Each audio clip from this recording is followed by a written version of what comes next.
Chicago Union Station, inspired by renowned architect Daniel Burnham and designed by Graham Anderson, Probst and White, opened in 1925.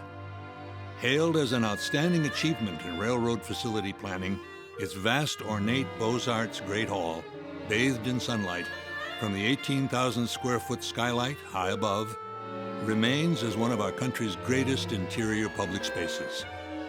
Breathtaking, yet welcoming. Traveling for adventure or business, passengers from the East Coast and the West crossed paths at Union Station. In the 20s, 30s, and 40s, Union Station traffic steadily grew. By World War II, it was at its busiest yet. As many as 300 trains and 100,000 passengers daily, many of them soldiers. Some on their way to war, others coming home.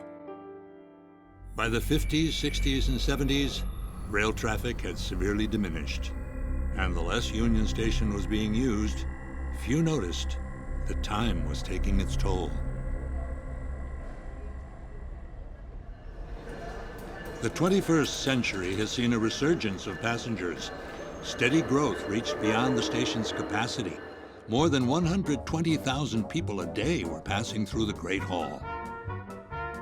In June 2015, Amtrak and CBRE, the real estate management company, announced the renovation of Union Station. It's an existing building, so existing buildings have issues. If it rained outside, it rained inside the Great Hall. It's a pretty primitive design. It's a upturned piece of cast iron or steel with glass dropped into these T's.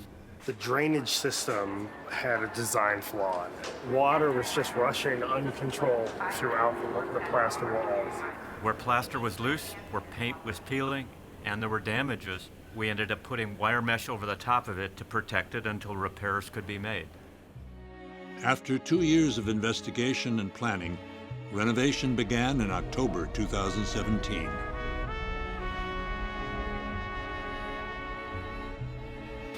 We have steel workers, iron workers, sheet metal guys, operators, tons of trades out here. We call these the balconies. All this is so we can paint the walls and the ceilings. You ever seen the swing stages? You know what those are? It's like what window washers use. We're gonna have those inside of the Great Hall to do our painting and plaster. Our ongoing community outreach brought 2 students from the ACE Tech Youth Program to intern over the length of the project. Why did you guys decide to put a new one over an old one instead of just putting the new one? Well, we wanted to preserve the old and put a weather barrier over the top of it. I think there's a lot of historical value to keeping that old one in there too. Even with 2 layers of glass, there'll be 50% more light in the Great Hall than before we started. As far as the skylight installer goes, their job is installing that skylight. They're not too concerned with the painting going on down inside of the Great Hall. Over time, the original coatings and paints darkened up. And what we were able to do was scrape off the layers and determine what the original colors were. It didn't have that gold up top. It was this faux travertine. Where there was deteriorated plaster, we ended up recreating elements and putting them back in their missing places. We got how many flowers to do? It's like 600, you know?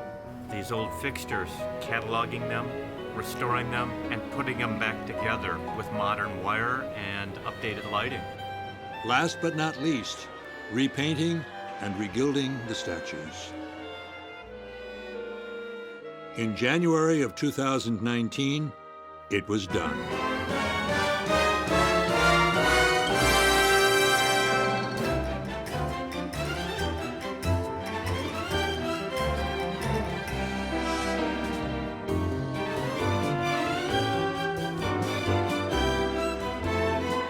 Amtrak's multi-million-dollar investment in Union Station was absolutely necessary, but it's also appreciated by the 3 million people who use this place on an annual basis. I looked up there, I was so fascinated at how pretty it turned out. Beautiful, and looking at it now, I mean, love it.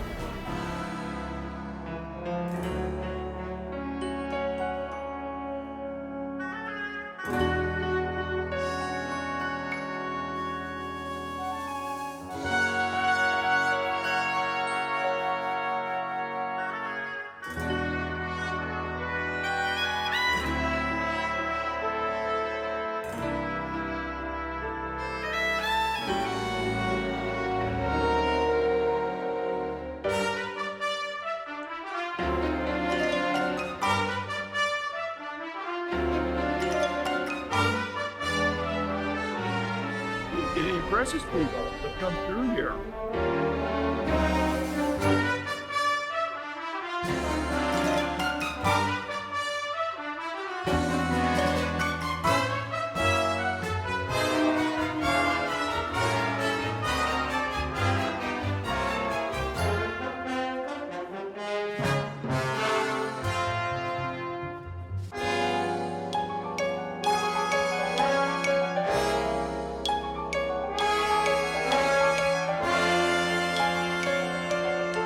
I noticed the columns at the tops are much cleaner and you can see the detail. It's almost like going to the museum to see the wonderful artwork.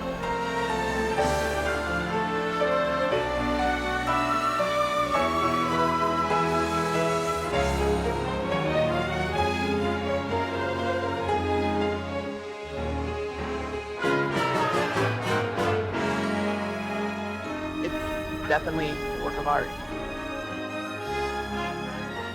Amtrak's commitment to the stewardship of this national treasure obligates us to preserve the past and build to welcome the next 100 years.